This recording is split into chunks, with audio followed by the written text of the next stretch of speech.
Այստեղ է նաև Դիլիջանի հայտնի քաղաքապետ։ Խնդրում եմ, հա, հիմա հարմար չի զբաղված եմ։ Ինչ եք անում, քայլում եք ընդամենը։ Ինչ եք խուսափում պատասխանել հարցերի։ Այլևս ձեր անտառներում հրդեհների վտանգներ չկան եւ նաեւ ձեզ մոտ եկեղեցի չկա, որ մեկ հովանավանքում եք, մեկ էստեղ։ Ջորջան, չեմ պատասխանում, լավ։ Պարոն Սարգսյան, ինչի եք ծխախոտը ձեր եկեղեցին այլևս տարածքների հատված եւ ներկայացնում իրավիճակը։ Լսեք, խնդրում եմ եւ նորմալ ձևով ձեզ ասեցի, ոչ մի հարցի չեմ պատասխանում։ Դուք պաշտոնյա եք,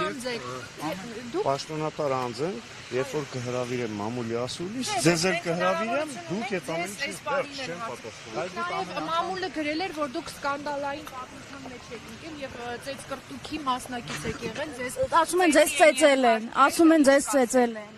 Ես այդ ամեն ինչի բացատրել եմ, չկա նման բան։ հերքում եք, որտեղ ունեցել միջադեպ եւ ծեծի եք ենթարկվել։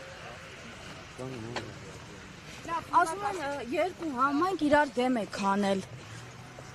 Ասում են, որ դուք երկու համայնք իրար դեմ եք հանել եւ վերջում դրա համար ծեծ եք կերել։